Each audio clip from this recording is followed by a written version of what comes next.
Hallo meine Lieben, ich habe heute ein ganz spezielles Video für euch, weil ich bin mir sicher, dass viele von euch die Plottertante schon kennen, aber ich bin mir nicht ganz sicher, wie viele von euch die Plotter-Expedition kennen.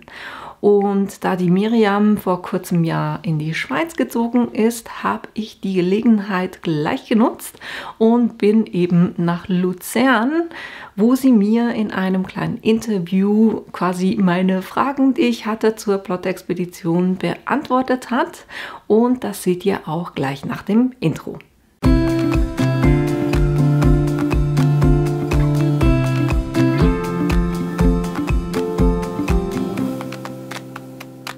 Heute, wie gesagt, sind wir bei der Plottertante, bei der Miriam. Vielen lieben Dank, dass ich heute bei dir sein darf. Vielen lieben Dank für deine Anfrage und dass du hergekommen bist. Also ich freue mich ja, dass ich dich hier begrüßen darf. Sind ja jetzt in der Schweiz kurze Wege, ne? So ist es. Ich kann es mir fast nicht vorstellen, dass dich irgendjemand nicht kennt, aber vielleicht gibt es den einen oder die andere, die dich wirklich noch nicht kennen. Magst du vielleicht kurz was zu dir sagen und wie es dazu kam, dass du YouTube-Videos machst? Also ich habe extra nachgeschaut, ich habe mit dieser Frage fast gerechnet, seit 2016 auf YouTube präsent als Plottertante.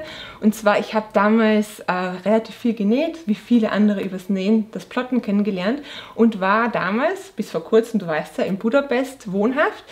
Und habe Anschluss gesucht tatsächlich. Ja. Also ich wollte eigentlich nicht alleine vor mich hin werkeln und wollte Austausch, habe da Facebook und YouTube für mich entdeckt und gleichzeitig eben, wo ich das Plotten kennengelernt habe, angefangen mit meinen ersten Videos, um auch das gleich zu teilen. Also das war der eigentliche Beginn. Sehr cool. Auch der Gedanke vom Teilen dahinter. Ja. Mir gleich. Ja. Super. Heute geht es ja um die Plotter-Expedition, weil ich mir dachte, das ist ein cooles Thema auch für die auf meinem Kanal, für die Abonnenten auf meinem Kanal, weil es vielleicht ein paar eben noch nicht kennen. Und da wollte ich mal fragen, ne, was war die Idee dahinter? Wie ist die Plotter-Expedition entstanden? Also mal grundsätzlich, was es ist vielleicht zuerst. Also die Plotter-Expedition ist ein Live-Format, das ich in der Kooperation mit dem Folienhersteller Polytape mache. Man kennt es ja auch hier. Genau. Und zwar, es geht darum, dass es ein Folienhersteller für Textilien, also Heißtransferfolien, und wir haben einfach gemerkt, es gibt immer wieder ganz viele Fragen zu den Folien. Es gibt da verschiedenste Folien, verschiedene Anwendungen und wir wollten da Inspiration geben, aber eben auch Informationen, wie man das verarbeitet, worauf muss man achten. Und als ich dann die Kooperation angefangen habe, haben wir gesagt, ein Live-Format wäre eigentlich ganz spannend für uns selber, also für mich sowieso, weil ich Lives wirklich gerne mag und für Polytape halt auch. Und wir haben dann lange gesessen und uns überlegt, wie wir so ein Konzept umsetzen oder was könnte das Konzept überhaupt sein und sind dann am Ende auf die Plotter-Expedition gekommen, so wie es jetzt ist, und strahlen einmal im Monat eben live auf Facebook und YouTube aus. Okay.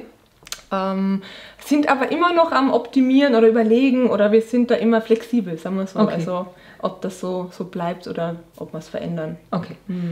Gut, du sagst Facebook und YouTube.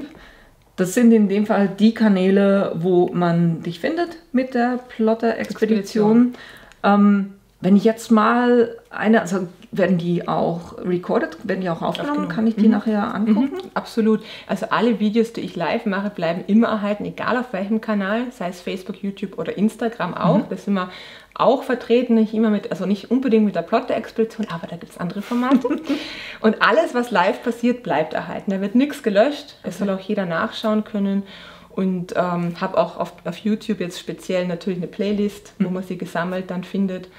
Und ja, also das ist überhaupt kein Problem, wenn man nicht live dabei sein kann. Super, sehr gut. Wenn man jetzt daran teilnehmen möchte, muss ich mich da irgendwie anmelden oder kann ich da einfach reinschalten? Das ist eine super Frage, Tina, weil in der Tat bekomme ich immer wieder diese Frage und denke mir, vielen ist ja gar nicht klar, wie das jetzt funktioniert. Nein, natürlich muss man sich nicht anmelden. Man braucht nur um 20:15 Uhr starten wir immer live, entweder eben auf YouTube auf meinen Kanal oder auf den von Polytape gehen. Wir strahlen da quasi parallel in 4 Kanäle, also in die 2 YouTube-Kanäle von uns und in die 2 Facebook-Seitenkanäle, also Facebook Plottertante und Polytape. Okay. Und einfach um die Uhrzeit startet das Video automatisch dann von selbst oder einmal die Seite refreshen Und braucht es keine Anmeldung und gar nichts, nur die Zeit und einschalten. Okay, von dem her ist auch das Einzige, was man dafür bezahlt, eigentlich seine eigene Zeit, ne? Richtig. Super, cool. Jetzt, wenn ich so an so einer Plotter-Expedition teilnehme, wie läuft denn sowas ab? Also was passiert da alles? Also im Moment, wie gesagt, wir haben da schon verschiedene kleine Ansätze gehabt, ist das so, ich habe immer einen Gast, der also nicht so schön wie jetzt, dass du wirklich live bei mir bist, aber ich habe einen Gast, der wird eingeblendet über meine also über die Software, mit der ich halt streame. Der ist immer themengebend oder trägt irgendwie zum Thema bei. Und am Anfang hatten wir noch mehr externe Gäste. Ich fand das total toll. Ein Zauberer war da, eine Astrologin oder jemand, der Yoga macht. Und wir haben halt das dann aufgegriffen, um damit ein Yoga-Thema abzudecken, Motive dazu passend zu haben.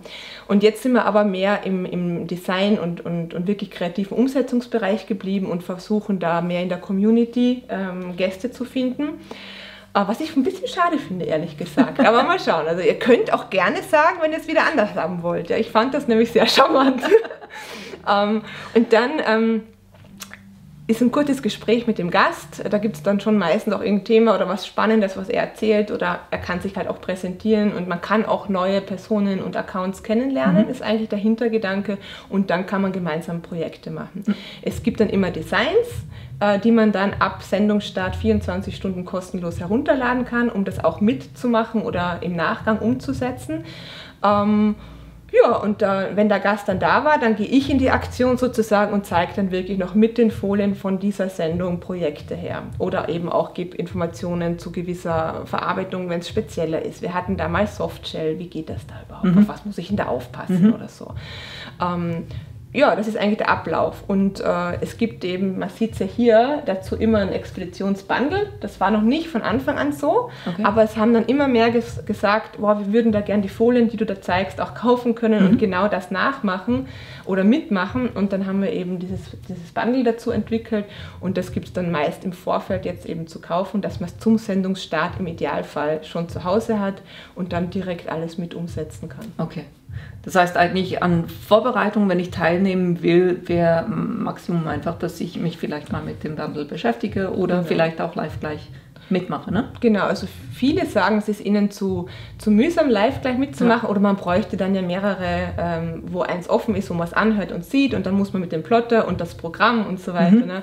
Also manche machen das, glaube ich, wirklich im Nachgang oder direkt im Anschluss, also schon am selben Abend direkt nach der Sendung oder fangen währenddessen an. Das ist ganz unterschiedlich. Aber der Sinn ist wirklich, eben zu unterhalten, Inspiration zu geben, aber eben auch die konkrete Anweisung, wie man was machen kann und dazu auch Designs zu liefern. Dass man das auch genauso machen kann. Okay. Ich würde sagen, ich mache euch den Link, wo es die gibt, einfach bei mir unten rein, damit ihr die dann auch findet. Genau. Ich hoffe, die Musik im Hintergrund hört ihr nicht, weil wir hören sie, aber das können wir leider nicht beeinflussen. Unter mir ist ein Fitnessraum und von dem kommt die Musik. Gut, okay. Da machen sich Leute fit, das klingt okay. Gut. Du hast vorhin gesagt, ne, dass das ganze Jahr live ist und du vorher auch was postest, wenn was kommt. Kann man die Termine auch irgendwo nachgucken, dass man weiß, wann was kommt? Ja, also im Prinzip kann man es sich total einfach merken. Es ist immer der erste Donnerstag im Monat. Ich bin nämlich, wir hatten eine Zeit lang, haben wir es vorgeplant, auf Facebook geht das zumindest ganz gut, dass man die Termine, aber das ist gar nicht so angenommen worden. Es wurde dann trotzdem vergessen oder die Erinnerungen werden nicht gestellt. Und mein Programm, mit dem ich live gehe, lässt mich immer erst eine Woche im Vorfeld planen, dass es auch auf YouTube und Facebook gepostet wird. Das heißt, da ist es immer recht kurzfristig. Aber so die Regel ist, jeder erste Donnerstag im Monat ist Plotter-Expeditionszeit ab 20:15 Uhr. Und maximal im Sommer ändert sich das mal, dass wir sagen, wir nehmen jetzt 1-2 Monate Pause. Aber das informieren wir dann auch im Vorfeld. Okay. Ja. Gut, wunderbar. Das heißt, anstatt euch eine Fernsehserie zu merken, einfach, ne? Wir haben starke Konkurrenz Donnerstag. Wir haben auch wirklich, wir sind immer wieder am Überlegen, bleibt der Donnerstag, ändern wir das? Weil wir haben, ich glaube, die Topmodels, den Bergdoktor und ich weiß, wir haben große Konkurrenz mit dem Fernsehen. Genau, weil auch die Musikinteressierten werden da auch eine bestimmte Serie haben. Ja. Jetzt hast du ja gesagt, das gibt es schon eine ganze Weile, ne, diese Plotter-Expedition. Was gab es denn da bis jetzt so für Themen dabei? Da muss ich jetzt wirklich mal kurz nachdenken, weil man vergisst ja auch recht schnell, was man alles schon gemacht hat. Also die Plotter-Expedition selber, die gibt es seit November 2020. Da war der Startschuss und da, oh Gott, ja, wenn ich daran denke, das war eine spannende Sendung, würde ich jetzt ganz anders machen. Aber das war damals wirklich super. Also da haben wir uns zum Beispiel angeschaut, wie man auf spezielle Kleidung, wir hatten einen Regenponcho, der ist ja eigentlich wasserabweisend und da gibt es spezielle Folien und dann kann man ja, wenn man schichtet, ja auch nicht alles wir haben viel zu viel in die erste Sendung gepackt. Da könnte ich jetzt wahrscheinlich 10 Sendungen draus machen. Ja. Dann haben wir, wie gesagt, ich habe es vorher angesprochen, Softshell angeschaut. Wir haben die Color Up jetzt angeschaut, die recht neuer Markt ist von Polytep, die man auch mit wasserbasierten Stiften bemalen kann. Wir schauen uns auch auf die so Glitzer hatten wir mal, glaube ich, ein Special. Dann auch, aber für alle Plot-Anfänger haben wir immer wieder das Einmaleins des Plottens, wo dann auch der Michael, den kennen, glaube ich, die meisten von Polytep, dann auch schon dann eher live mit in der Sendung ist und dann auch nochmal wirklich für die ganz Anfänger, die nochmal abholt, auf was man achten muss. Also wir versuchen da auch eine Mischung zwischen, dass wir alle Neue mitnehmen können, aber auch die Fortgeschrittenen immer noch was lernen oder Inputs finden oder so. Und ja, was haben wir denn noch gehabt? Ich könnte es nicht so... Wie gesagt, am Anfang waren sehr oft die Gäste wie Yoga, Astrologie, Zauberei, die das Thema vorgegeben haben und wir haben dazu passende Folien gesucht. Und dann sind es eben manchmal Anwendungen. Also so wie jetzt, die nächste Expedition, die jetzt bei mir morgen, wenn du das geschnitten hast, ist schon Vergangenheit. Okay. Könnt ihr aber was finden dann. Geht es um reflektierende Folien und um Sicherheit und Style und jetzt wird die dunkle Zeit kommt jetzt und worauf muss man da achten und so weiter. Also das sind so Themen. Du hast eigentlich eine Frage schon beantwortet oder mitbeantwortet. Ich hatte nämlich, ist es auch für Anfänger und wie du sagst, ne, da können Anfänger, aber auch Fortgeschrittene, ist da für alle eigentlich was dabei. Ja, also das höre ich wirklich immer wieder. Also bei allen Erklärungen, natürlich, man kann bei allem immer viel mehr in die Tiefe gehen.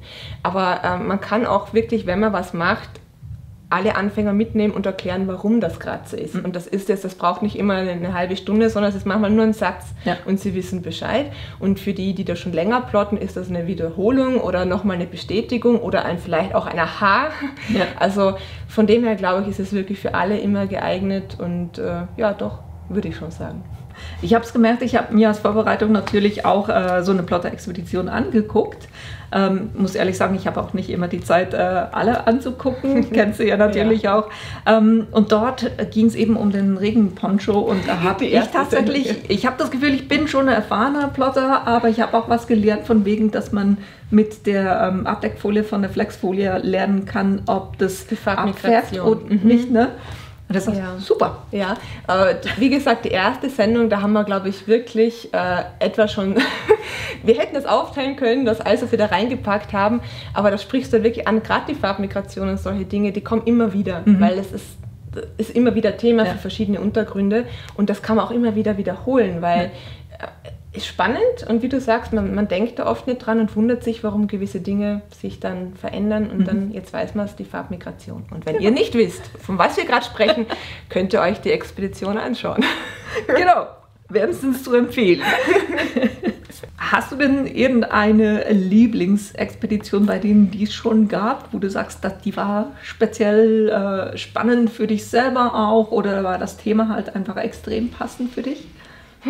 Also ich mag eigentlich alle, muss ich sagen, weil es ist immer, ich bin immer so, ob alles gut geht. Mich selber habe wirklich gern gehabt, die Sendungen mit dem Max Olbricht, der Zauberer, das hat mir einfach im Vorfeld auch viel Spaß gemacht. Ich habe damals auch wirklich, da gibt es so eine coole App, Artivive App heißt die, da geht es so um Augmented Reality, da schweife ich jetzt so ein bisschen ab, aber da habe ich auch, also wenn ich so ein bisschen rumtüfteln kann, Sachen ausprobieren. Und da gab es eine Plotter-Datei, den Houdini, einen Hut, und wenn man den dann mit dieser App angeschaut hat, haben wir da ein Video von Max Olbrich reingepackt und die hat dann abgespielt. Das heißt, du konntest dir deinen Plot plotten und mit der App drauf und dann war dann versteckt ein Zaubertrick von ihm. Und so Sachen fand ich toll. Ja. Ich würde eigentlich gern wissen, wer das wirklich umgesetzt hat, weil das funktioniert ja noch. Okay. Aber sowas finde ich halt spannend, wenn man dann noch in andere Themen mit reingehen kann. Oder einmal hatten wir eine Sendung zu Veganem und da war einfach das so spannend, wie sie auch schon illustriert hat, weil die macht sehr viel mit, wie heißt das jetzt? Nicht Handlettering, sondern Sketchnotes. Und einfach da auch die Verbindungen immer zu sehen zwischen anderen Disziplinen, sage ich jetzt. Ja. Das mag ich persönlich besonders gerne. Okay, ja. Sehr gut, sehr gut. Jetzt solche, die sich die Expedition angucken, werden bestimmt auch irgendwelche Fragen haben. Kann man da auch jeweils Fragen stellen? Und vielleicht auch gleich die Frage, wenn ich mir im Nachhinein was angucke, kann ich dann trotzdem auch Fragen stellen? Ja, absolut. Also ich habe, wenn ich live gehe, immer jemanden vom Polytip im Hintergrund, der die Fragen beantwortet. Also heißt, das mache ich natürlich nicht alleine. Vor allem die ganze Sendung ist ja viel aufwendiger, als man es, glaube ich, denkt. Aber natürlich im Live haben wir da Leute vom Polytip, die da antworten und die da mitschreiben. Und das ist ja auch die Anregung, dass viele mit uns kommunizieren, weil es gibt immer was zu gewinnen. Aber ich glaube, da können wir später noch drauf zu sprechen kommen.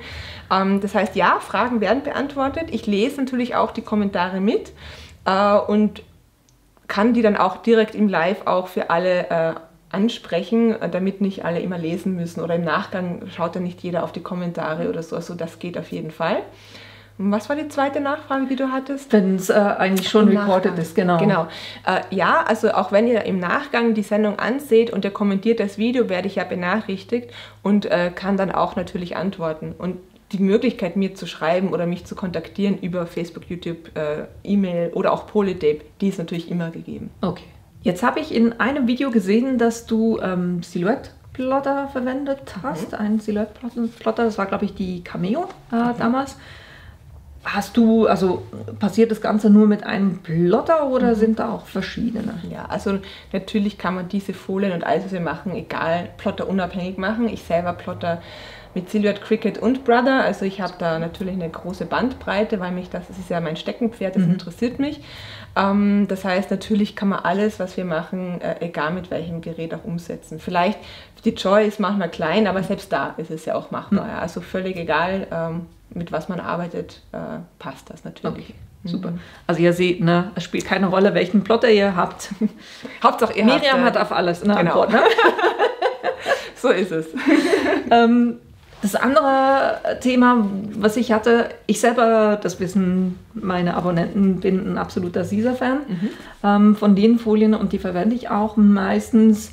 Macht das jetzt trotzdem Sinn, dass ich so eine Plotter-Expedition angucke oder nicht? Na klar, also natürlich, wir machen das mit Polytape-Folien und so weiter, aber im Prinzip gilt dir das meiste ja universell, egal jetzt mit welchen Folien man arbeitet. Ich glaube, dass viele Anwender da einfach Präferenzen entwickeln, vieles mal durchprobieren und manche mögen halt, dass die eine mehr Rückklebekraft hat beim Entgittern, den anderen stört da gerade das und so weiter und da findet jeder, glaube ich, seine Marke. Ich persönlich bin halt bei Polytape am Ende gelandet, sehr zufrieden und Gott sei Dank auch Polytape mit mir, dass das soweit passt.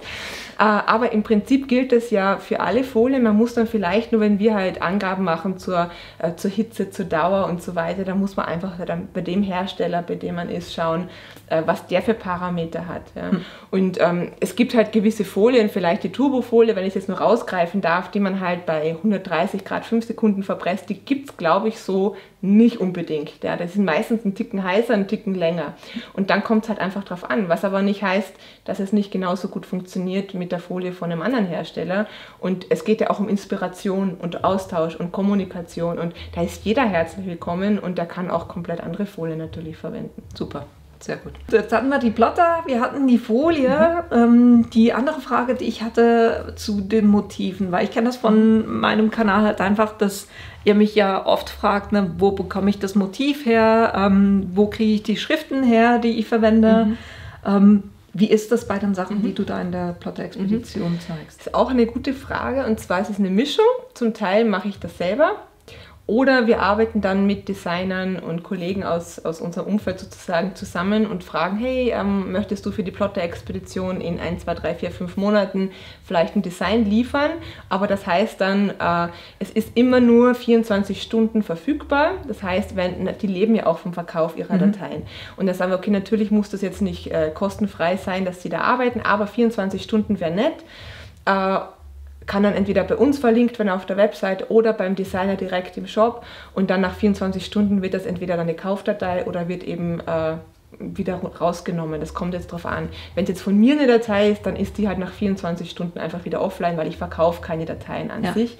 Aber manchmal habe ich halt spezielle Vorstellungen oder ich brauche mal irgendwas so oder es geht mal schneller, dann liefere ich die Dateien. Das ist einfach so eine Mischung, wie es gerade kommt und wie es gerade passt oder welche Ideen man gerade hat. Und ob jemand vielleicht gerade gut passt und ich sage, oh, der hat aber was Tolles.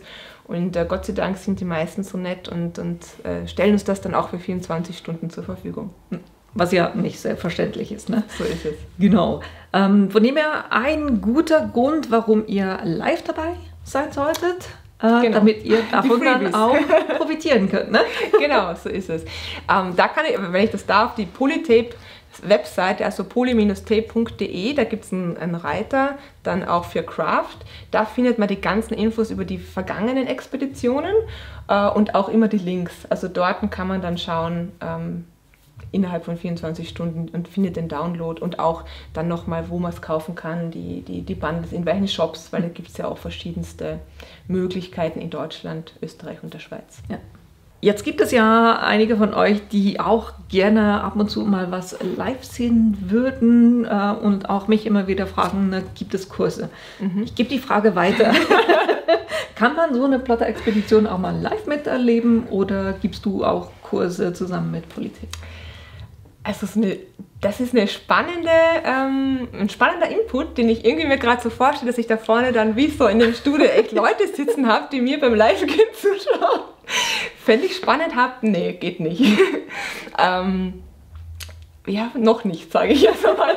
Ich werde drüber nachdenken. Nee, das geht nicht. Was Live-Kurse betrifft, also ich habe schon so Ideen und auch Vorschläge, die ich mal mit Polytape besprochen habe, wo ich gesagt habe, was wir vielleicht vor Ort bei Polytape machen könnte und so weiter, wo vielleicht sich mal was entwickeln könnte. Also wir haben da schon Ideen, ist aber noch nicht so weit. Und ich selber habe natürlich auch Ideen, was Workshops und so weiter betrifft, jetzt nicht nur Folien, sondern natürlich auch Plotter und so weiter. Aber so weit bin ich auch noch nicht. Ich bin ja gerade erst hier in der Schweiz angekommen. Aber das sollte doch dann mal in der Zukunft möglich sein, ja. Da freue ich mich auf jeden Fall schon drauf und ich glaube auch viele von euch, weil wir hatten vor diesem Interview auch schon ein bisschen gequasselt und miteinander geteilt, was wir alles so für Ideen und Pläne hätten. Ja. Kommt Zeit, kommt Rat, sage ich immer, ne? Genau. Und vielleicht machen wir mal einen Workshop gemeinsam. Ja, genau. Jetzt, wo du in der Schweiz bist, wunderbar. Jetzt kommen ja auch immer wieder sehr coole Ideen von unseren Abonnenten, ne? Entweder eben Kurse oder irgendein Thema, wo sie sagen, das würdet ihr gerne mal sehen oder da hättet ihr gerne mehr Infos dazu. Kann ich da auch Ideen reingeben für die Plotter-Expedition? Darüber würde ich mich sogar richtig freuen, Tina, weil das eine ist ja was wir denken, was vielleicht spannend ist oder was mich jetzt selber interessiert, aber ob das jetzt dann wirklich genau die Bedürfnisse von euch trifft, das ist natürlich eine andere Frage und ich versuche zwar immer wieder zu sagen, hey, schreibt mir, habt ihr eine Idee, gebt mir Bescheid, die Resonanz ist da noch sehr verhalten, aber man kann mich wirklich jederzeit kontaktieren und sagen, das wäre doch mal was oder das habe ich noch nicht verstanden oder auch Polytape und wir machen das dann, wir nehmen diese ganzen Anregungen wirklich gern auf, auch was die Sendung an sich betrifft. Es bringt ja nichts, wenn wir da wirklich viel Arbeit reinstecken und am Ende möchte es keiner anschauen. Und wenn jemand sagt, hey, keine Ahnung, macht's doch XYZ, denken wir wirklich drüber nach und würden dann auch dementsprechend da das anpassen. Ja. Super, weil wir machen ja das Ganze für euch, ne? Und so nicht zum Selbstzweck eigentlich. Ja. Ne? Im Idealfall ist das so. Genau. Jetzt hast du gesagt, dass ihr jeweils ja Themen anguckt und du das auch vorher quasi kommunizierst. Wie weit vorher weißt du denn überhaupt, was das Thema sein wird und wie kannst du dich darauf vorbereiten? Ja, also es ist komplex, muss ich sagen. Also ich habe wirklich wöchentlich Meetings mit Polytape, wo wir besprechen, wo wir gerade stehen, was noch gemacht werden muss und da ist ja der Vorlauf relativ groß. Vor allem, seit es die Bundles gibt, muss ja auch der Handel bedient werden. Das heißt, es braucht zuerst der Großhändler die Information, welche Folien werden dann in den nächsten Sendungen sein, dass auch diese schönen Mappen, ich darf sie vielleicht ja mal reinhalten, dass diese schönen Mappen auch gepackt werden können und dann muss es ja auch vom Großhandel noch zum Einzelhandel und dann noch in die anderen Länder und das braucht ja Zeit. Das heißt, wir sind daran, die Prozesse auch da immer zu optimieren. Es läuft nicht immer optimal. Das heißt, aber so 4 Wochen im Vorfeld sollte eigentlich stehen, ja, dass man auf jeden Fall weiß, wir wissen, es werden die Folien sein, die wir zeigen. Dann sollte man ja auch im Vorfeld überlegen, zu welchen Folien passt jetzt welches Motiv, in welchem Monat sind wir, was bietet sich jetzt gerade für ein Thema an. Deswegen die reflektierenden Folien jetzt, wo es früher dunkel wird, passt perfekt natürlich. Und so weiter. Also das sind schon viele Wochen im Vorfeld, wo wir uns sehr viele Gedanken machen. Und dann, welches Designs spreche ich jemanden an, wer ist mein Gast, hat der Zeit? Also das ist schon, ich glaube, mehr als man denkt. Okay. Okay. Und ich glaube, man unterschätzt auch immer eben, dass der ganze Prozess, der eigentlich hinter unseren ganzen Videos ist und noch mehr mit so einer Expedition, wo ich noch auf andere Faktoren eigentlich von anderen Faktoren abhängig bin. Ne? Ja. Und wir haben dann auch noch das Werbematerial, das heißt die Banner, die bei den Shops dann eigentlich mit eingeblendet werden oder die Ankündigungsbilder, die Teaserbilder, da brauchen wir dann eigentlich schon aus den Folien und den Designs ein Bild. Also da merkt man dann eigentlich, wie weit man dann immer schon wieder jetzt nach vorne oder nach zurückgehen muss, um dann alles rechtzeitig zu haben. Aber da lernen wir auch ständig dazu. Wir sind jetzt ja schon in der 3. Wintersaison sozusagen. Also das 3. Mal fangen wir jetzt an, in die Wintersaison zu gehen. Aber ja doch, wir können immer noch optimieren. Das merke ich immer wieder. Ja. Aber das Schöne ist, dass auch wirklich immer mehr Shops auch Interesse zeigen und da mitmachen. Aber damit steigt halt auch der Anspruch, dass die alle rechtzeitig eben beliefert werden können. Das glaube ich gerne. Wenn du jetzt gerade so sagst, die Anforderungen steigen auch. Ich habe mich so gefragt, weil ich weiß ja, was bei meinen Videos teilweise schief läuft und ich kann ja wunderbar, weil ich meine Sachen aufnehme, die Sachen wieder rauslöschen. Geht bei einem Live-Video nicht. Hast du eben so eine Anekdote, wo du sagst, das ging mal komplett schief? Auch viele. Und ich glaube, jeder, der mich jetzt schon länger verfolgt mit der Plotter-Expedition, muss jetzt schmunzeln, weil es geht fast immer was schief. Aber Gott sei Dank immer auf eine charmante Art und jetzt nie ein Kapitalabsturz. Also mir ist noch nie der Stream abgebrochen, zum Beispiel. Ja, also das wäre natürlich ein super GAU, weil ich komme nicht mehr in denselben Stream hinein. Das heißt, wenn der einmal unterbrochen wäre und ich würde dann nochmal ein Live starten, würden viele, glaube ich, nicht mehr hinfinden. Vor allem über Facebook. Also es ist schon schwierig, ja. Also das ist so mein schlimmstes Szenario, dass das passiert, aber was mir halt, ich habe ständig, ich weiß nicht warum, Tina mit der Technik und es kann alles bis vorm Live gut funktionieren. Vorm Live, ich glaube, es gab noch nicht ein Live, wo einfach alles ganz glatt ging. Und das Schlimmste für mich persönlich war wirklich in einem Live, ich arbeite auch mit 2 Bildschirmen und ich habe hier Licht und ich habe die Presse und es ist wirklich viel beansprucht auf einmal. Und ich hatte auch, kann das sein, dass da vielleicht sogar 2 Gäste, ich weiß es nicht. Auf einmal ging bei mir im Studio noch in Budapest das halbe Licht aus, die Bildschirme waren tot und ich wusste nicht, bin ich jetzt noch live oder nicht. Und ich bin dann so, mal kurz so, was mache ich jetzt? Und habe gedacht, oh Gott, da ist wieder was passiert. Bin dann unter den Tisch verschwunden, habe irgendwie rumgeschalten und dann habe ich aber irgendwann über WhatsApp die Nachricht gekriegt, nee Miriam, du bist live. Ja? Und ich so, okay. Das heißt, ich habe nichts mehr gesehen, was wir tun, wusste, ich bin live und habe dann halt irgendwie versucht, das noch weiterzumachen, bis dann irgendwann mein Bildschirm gedacht hat, er zeigt mir wieder an, was ich mache. Das wäre so ein Beispiel davon. Ja. Oder eins war, ich glaube, da war die Andrea bei mir, die war ja auch schon bei dir in der Sendung vom Kreativchalet, genau da war das, wo sie da war. Und hat alles funktioniert, ich schaue sie an, die Caroline, die bei mir noch immer dabei war. Und ich habe gesagt, so Mädels, sind wir bereit, 20:15 Uhr. Und in dem Moment, wo ich jetzt auf den Startknopf drücken wollte, war das Touchpad, die Maus, das Bluetooth, es war aus, ich konnte nicht starten. Und ich sage, das kann nicht sein, was mache ich jetzt? Und ich habe dann ich glaube, da kriege ich schon die ersten Nachrichten, nämlich dann immer von, bist du schon live, weil da sind ja alle nervös, was jetzt passiert. Und dann habe ich irgendwann geschafft, den Startknopf zu drücken und wusste nur, ich kann halt jetzt mit der Maus nicht mehr meine Einstellungen, ich muss alles über meine anderen Sachen geregelt kriegen. Und das hat dann auch funktioniert und zwischenzeitlich hat es dann nur meinen Gast zum Beispiel rausgehauen. die sich dann wieder einklinken wollte und ich konnte nicht bestätigen, dass sie wieder in der Sendung ist für ganz lang. So Sachen passieren. Aber ich muss sagen, das seid ja auch ihr als Zuschauer immer total kulant, weil ihr A mit mir lacht, der mir immer schreibt, halb so schlimm. Und es entstehen dann aber auch coole Plots. Jemand hat dann, ich glaube, wo das mit dem Licht war dann Licht aus, Idee an und dann entstehen dann ja auch wieder schöne Sachen und die kriege ich dann zugeschickt und dann das ist dann ja auch wieder nett. Ja. Und ich lerne dadurch einfach gelassen zu bleiben und versuche es halt mir nicht anmerken zu lassen, aber da ist immer irgendwas. Also mein Post ging schon hoch, als du es nur erzählt hast. Ich glaube, in dem Moment ist man kurz mal einfach so, boah. Ja, also das geht schon, ja. Ist nicht so ohne. Aber es macht es auch spannend, ja. Und mittlerweile komme ich mir manchmal schon vor wie so ein Running Gag, weil fast jedes Live fängt so an, tut mir leid, ich bin gerade 3 Minuten zu spät oder heute habt ihr mich ohne Licht, weil es ist gerade ausgegangen oder irgendwas ist meistens. Genau, ein typischer Spruch von Miriam. Könnt ihr mich hören? Ja.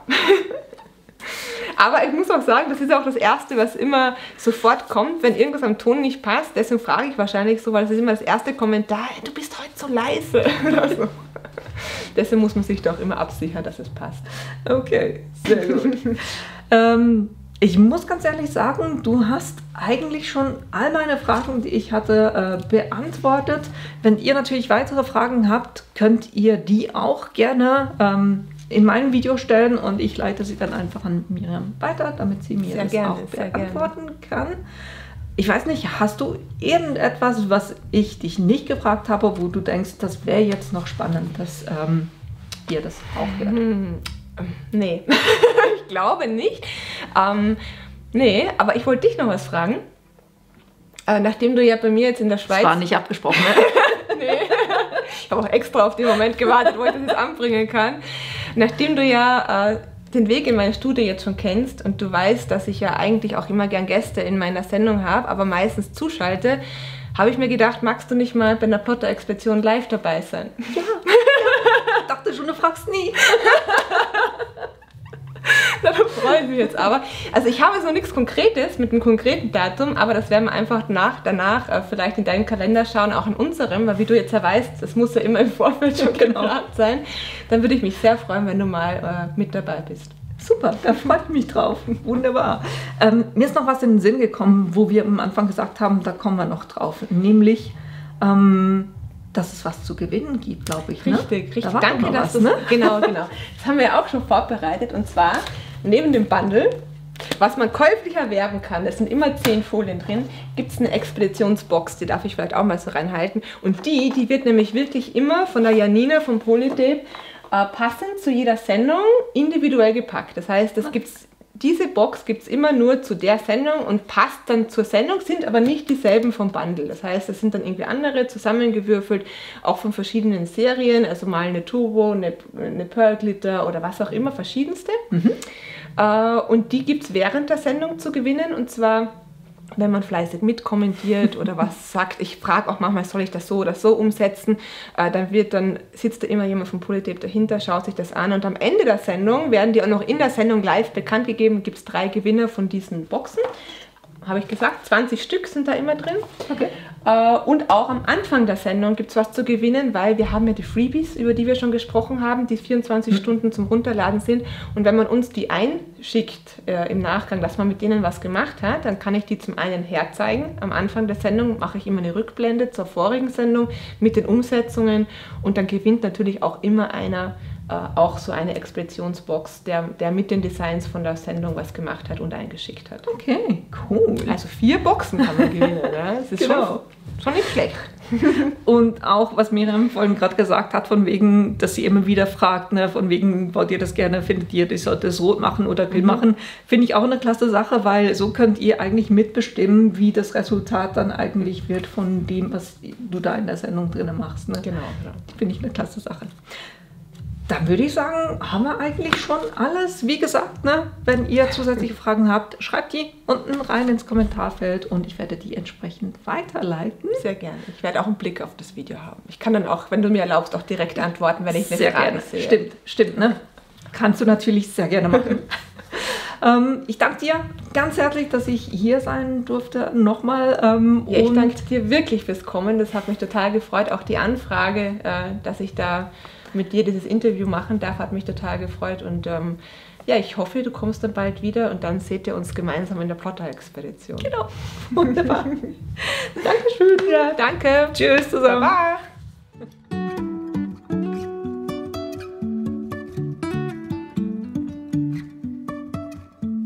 Life is a wine.